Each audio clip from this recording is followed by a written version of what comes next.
The honourable member for Calgary Centre.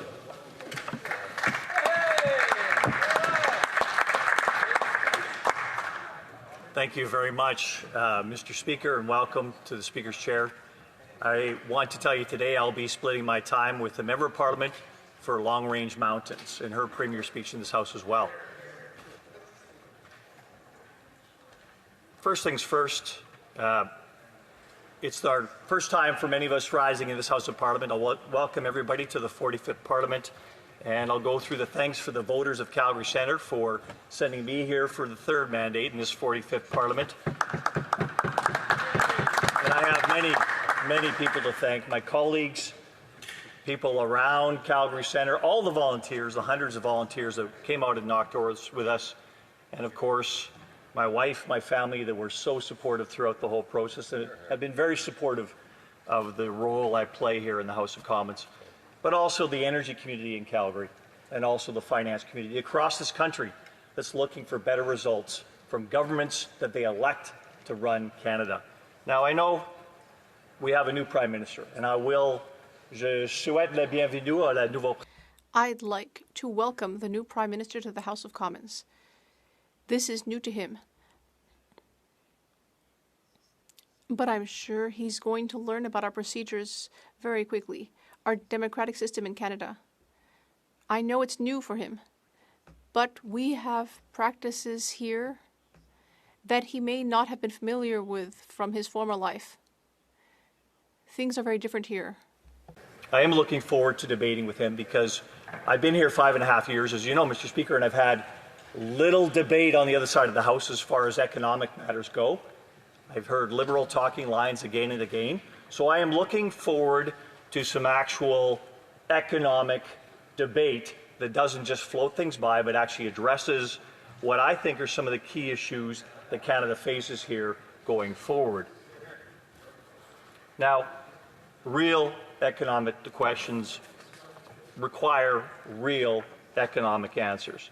And our country's economic future has been at risk for some time now, 10 years.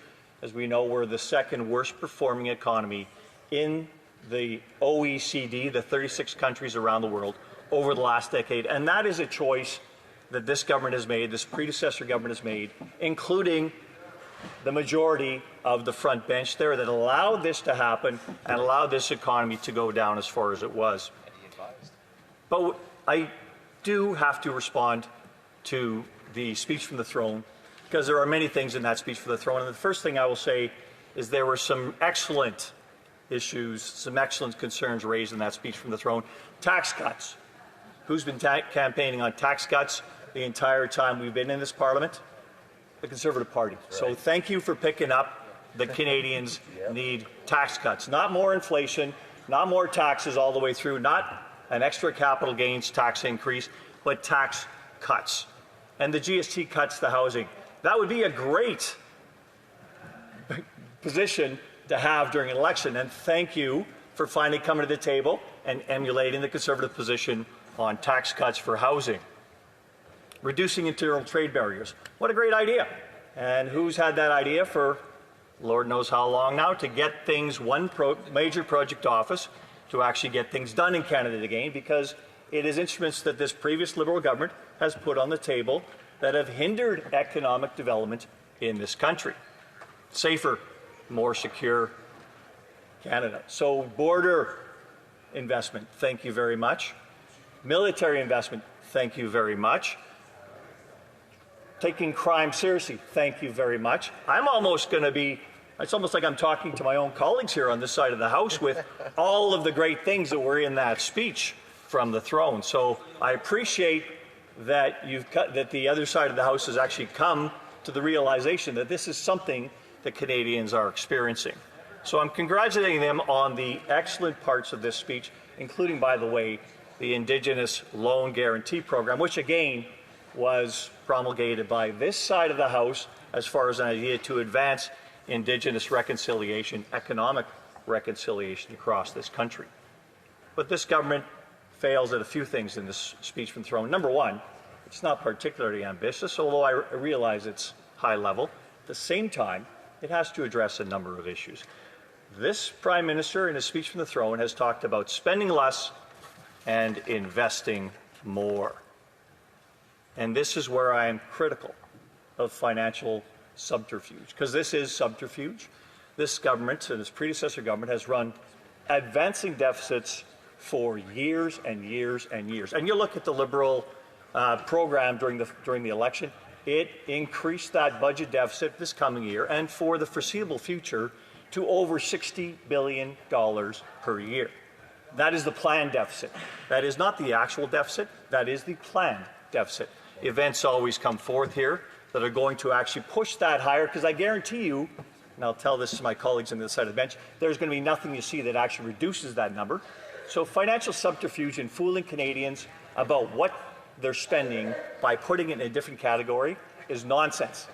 Get real, and let me say that to the Prime Minister. These are economic measures that we measure ourselves by in Canada to make sure we are not throwing the baby out with the bathwater as far as the economic future of Canadians goes. But I'm going to quote the speech from the throne here, which was written by the Prime Minister and his staff. He quotes, "Day-to-day government spending, the government's operating budget, has been growing by 9% every year." Surprise. "The government will introduce measures to bring it below 2%. And then goes on to say, "Transfers to provinces, territories, or individuals will be maintained.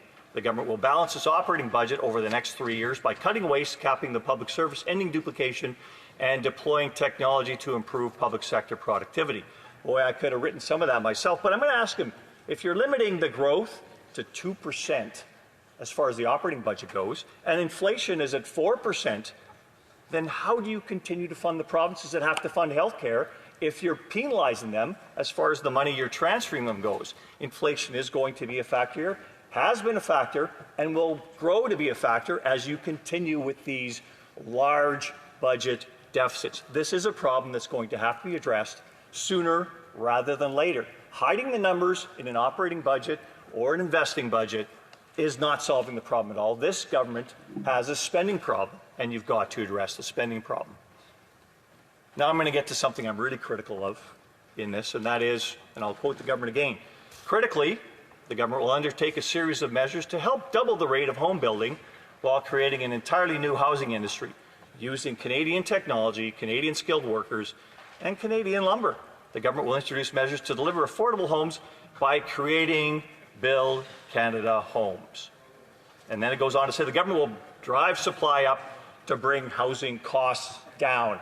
Contradiction to what the housing minister himself said about not bringing houses down, price of housing down. But proof's in the pudding again here, and let me challenge the other side of the aisle here, because over the past 8 years, 2016 to 2024, the Canadian Mortgage and Housing Corporation, as a budget, went from $2 billion a year to $5 billion a year, all while building about 40,000 more homes in that period per year. That's 40,000 homes by an extra $3 billion per year. $75,000 per home, do the math. Okay, 75,000, and the result was they drove up the price of housing by $200,000, 45%. So great success on that side of the bench. You're driving up the price of housing, and you're making Canadians more indebted.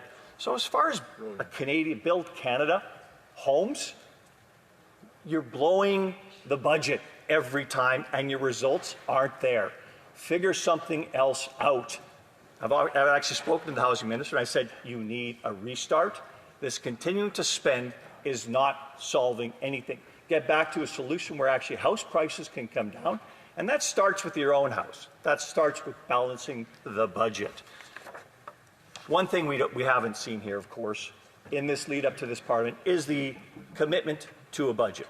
Now, that is one of the most fundamental democratic instruments that we have here in Parliament to hold the government to account for what they're going to spend. And we have seen none of that at this point in time. When's the last time this happened?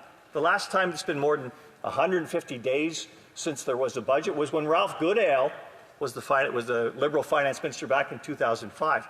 The last time we didn't have a spring budget, because the House of Commons, the Government of Canada, operates from April to March 31st. The last time that happened was over 25 years ago.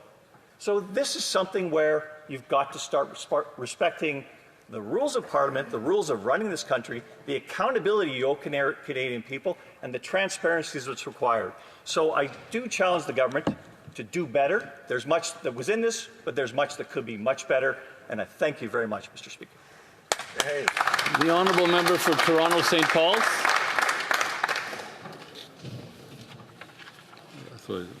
No. Who? Questions and comments. Sorry, questions and comments. Okay, who? The honourable member for.